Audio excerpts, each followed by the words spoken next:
এখনো জামিন হলো না। যা পরিস্থিতি তাতে এবছর পুরো অর্থাৎ এই ডিসেম্বরটা পুরোটাই জেলেই থাকতে হবে চিন্ময় কৃষ্ণ দাসকে। কারণ আজ চট্টগ্রাম আদালতে তাকে তোলাই হলো না। কেন না, তার জন্য কোনো আইনজীবী তার হয়ে দাঁড়াতেই চাননি, তার পক্ষে দাঁড়াননি কোনো আইনজীবী।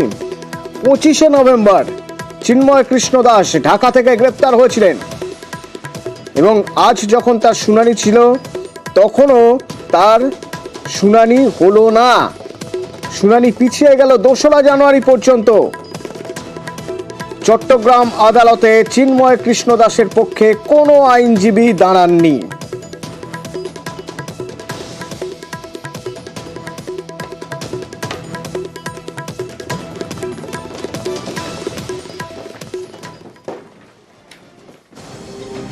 এই মেশিনটি অত্যন্ত গুরুত্বপূর্ণ।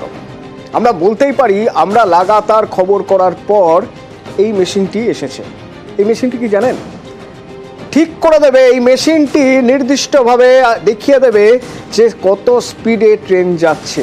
আসলে হাতি করিডর বা এলিফ্যান্ট করিডর, সেই এলিফ্যান্ট করিডরে গতিবেগ বেশি থাকছে ট্রেনের, যার জন্য একের পর এক দুর্ঘটনা করছে।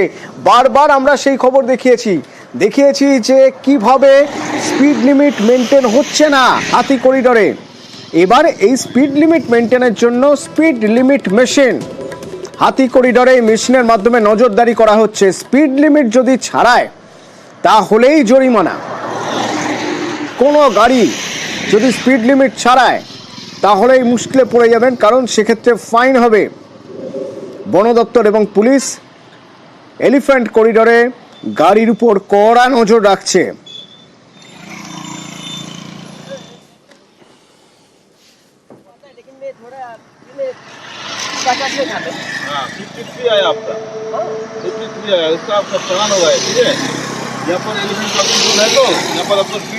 अरे 60 है तो यहाँ पे तो 60 है ना? नहीं, ये बोर्ड सामने 2 बोर्ड लगाया देखिएगा। मेरे को पता नहीं।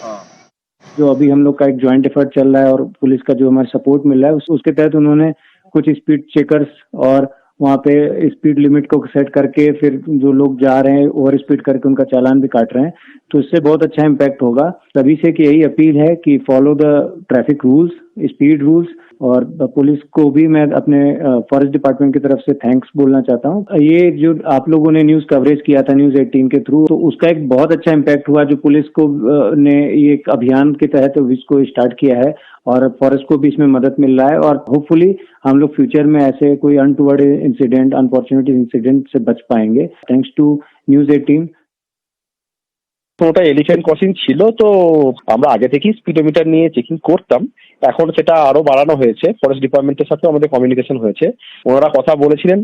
তো আমরা সেই অনুযায়ী ইভিনিং টাইমে যখন স্পিড গুলো বাড়ে গাড়ির, সেই মুহূর্তে স্পিডোমিটারে চেকিং করা হচ্ছে এবং প্রসিকিউশনও করা হচ্ছে, পাবলিক অ্যাওয়ারনেসও করা হচ্ছে।